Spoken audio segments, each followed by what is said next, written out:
ईद छोटी छोटी खुशियों को बांटने और समेटने का नाम है। ख़ास तौर पे कई ऐसी चीज़ें जिसको अगर आप देख रहे हैं कि आपकी दस्तरस से बाहर है, आप सिर्फ उसके बारे में गुमान कर सकते हैं, आपको वहाँ तक जाना, उसके लिए पैसे खर्च करना आपके लिए बहुत मुश्किल है।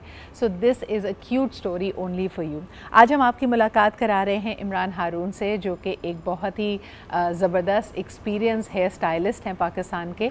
और इन्होंने एक काम मेरे ख़्याल में 2015 से शुरू किया हुआ है, जहां वो लोग जो ज़रूरतमंद हैं, आम तौर पे इसकी तरफ तवज्जो नहीं देते, स्ट्रीट चिल्ड्रन हैं, या आम तौर पे आपको इधर उधर सिग्नल्स पे इस तरह के लोग नज़र आएंगे जो या तो गदागरी कर रहे हैं या किसी और काम में हैं, और वो अपने हुलिये का, अपनी सफाई का, अपनी हाइजीन का ख्याल नहीं रखते। He has been offering them free haircuts, ताकि उनको भी ये एहसास हो कि वो इसी माशरे का हिस्सा हैं, एक अपनाइयत का एहसास हो। और जब आप दिखते अच्छे हैं, जब आप साफ़ सुथरा होते हैं, आपका बाल अच्छे से बने हुए होते हैं, तो ऑटोमेटिकली आपके अंदर एक ज़िंदगी की उमंग भरती है, आप खुश महसूस करते हैं। तो ये एक ज़बरदस्त इनका इनिशिएटिव है। आइए इनसे जानते हैं कि इसमें क्या क्या बड़ी इंटरेस्टिंग इनको कहानियाँ भी मिली होंगी, एक्सपीरियंसेस हुए होंगे, क्योंकि सिर्फ़ और सिर्फ आप हजामत नहीं बनवा रहे होते, सिर्फ बाल कटवा नहीं रहे होते, बल्कि आप अपने बार्बर के साथ आपका एक बड़ा करीबी रिश्ता बन जाता है, और वो ऑलमोस्ट आपका थेरेपिस्ट भी होता है। तो आइए ज़रा इस बारे में जानते हैं। अस्सलाम वालेकुम इमरान, क्या हाल चाल है आपके? बताएं कि ज़्यादातर कौन लोग आपके पास आते हैं? मैं देख रही हूँ 150 से ज़्यादा ईद से पहले आपने प्रॉमिस किया है कि इस तरह के हेयर कट्स किए जाएंगे। ये स्ट्रीट चिल्ड्रन हैं, कोई भी आ सकता है, ख़ुद आप इनको ढूंढने निकलते हैं, होता क्या है? बेसिक ये होता है कि हम लोग इनके लिए कोशिश करते हैं कि ज़्यादातर जो बच्चे यतीम बच्चे होते हैं जी उनके लिए तकरीबन हम लोग करते हैं कि जाके उनके यतीम खानों में भी कर लेते हैं।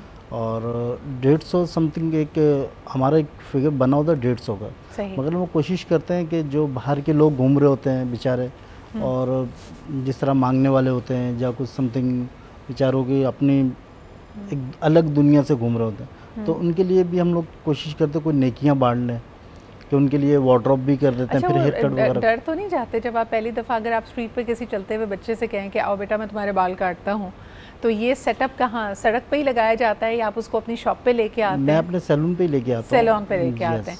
और वो एक्सपीरियंस उनके लिए कैसा होता है? क्योंकि यकीनन उनके लिए तो नया होगा सब कुछ। बहुत कुछ नया होता है। मैंने ऐसे भी देखे हैं कि जो अपने आप को देख के रो रहे होते हैं कि यार हम लोग ऐसे थे। हाँ। तो बड़ी खुशी, दिल से बड़ी खुशी होती है कि यार किसी के लिए कुछ हम नेकियां तो कर रहे हैं कुछ। और ये आइडिया आपको आया कैसे? किसी ने आपको ये मशवरा दिया था इमरान, या अपने इर्द गिर्द लोगों को देखा? मैंने वैसे कई लाहौर में बड़े जो वेल नोन फोटोग्राफर्स हैं, स्टाइलिस्ट हैं, उनको देखा है जो कहते हैं कि यार आपको नहीं पता कि हम एज अ नेशन कितने खूबसूरत हैं, और कई दफ़ा आप जब एक वेल ग्रूम्ड इंसान को देखते हैं तो आप उसकी लुक्स के, उसके स्टाइल के मद्दा हो जाते हैं। लेकिन आपके इर्द गिर्द कई ऐसे लोग होंगे जिनको ज़रा सी ग्रूमिंग अगर दी जाए, उनका हेयर स्टाइल बनाया जाए तो बहुत मुख्तलिफ लगते हैं। पाकिस्तान के बड़े बड़े मॉडल्स, एक्टर्स इसी तरह डिस्कवर भी हुए, तो क्या कहीं ये सोच भी है? मैं करता रहा हूँ, मॉडल्स के साथ रहा हूँ कंटिन्यू। जैसे आपका एक लुक बहुत अच्छा चला था अब्बास जाफरी का, एक समथिंग, वो मैंने ही लॉन्च किया था उसको। तो उस पर मुझे आपके चैनल फीडबैक दिया था तकरीबन समथिंग के क्लीन शेव था, तो एक बेड वाला एक नया मॉडल, तो वो अल्हम्दुलिल्लाह कुछ मैं कर रहा होता हूँ क्रिएटिविटी, और इंटरनेशनल लेवल पे भी काम कर चुका हूँ। और ज़्यादातर कोशिश ये भी करता हूँ कि अपने ऊपर भी इन्वेस्टमेंट करता हूँ, कि बाहर से कोर्सेज भी करके आता हूँ, क्योंकि मैं नहीं चाहता कि लोगों की तरह लोग डीप होते हैं, मैं अपने आप को फैलाता हूँ। बिल्कुल सही। इमरान, मेरा पूछने का मकसद ये था कि क्या कोई ऐसा आपने हेयर कट किया हो किसी स्ट्रीट चाइल्ड पे या बच्चे पे या किसी पे, जिसको देखकर आप ख़ुद हैरान रह गए हों कि भाई इसका हुलिया जैसे पहले था तो कोई तसव्वुर नहीं कर सकता था कि ग्रूम होके ये इंसान ऐसा लगेगा? बिल्कुल ऐसा है।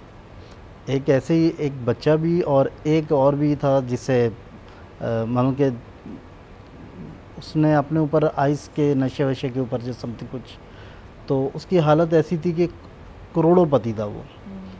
तो वो ऐसे जिस तरह क्या कहते हैं कचरे के अंदर से खाना खा रहा था, उसको उठा के लेके आए हम लोग। तो एक मेरा आइडिया आया, मैंने बोला इस पे काम करते हैं। तो उस पर जब किया तो बाद में उसकी फैमिली खुद रोना शुरू हुई कि यार ये आपने वीडियो जो बनाई है ये है कहाँ ये।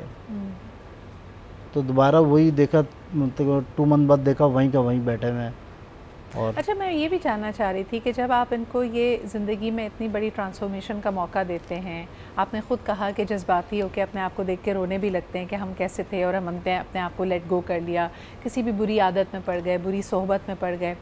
क्या ये चीज़ें उनके अंदर लास्टिंग चेंज लेके आती हैं? क्या फिर उनका दिल चाहता है, क्या उनकी ज़िंदगी में एक कंप्लीट मस्बत तब्दीली आती है?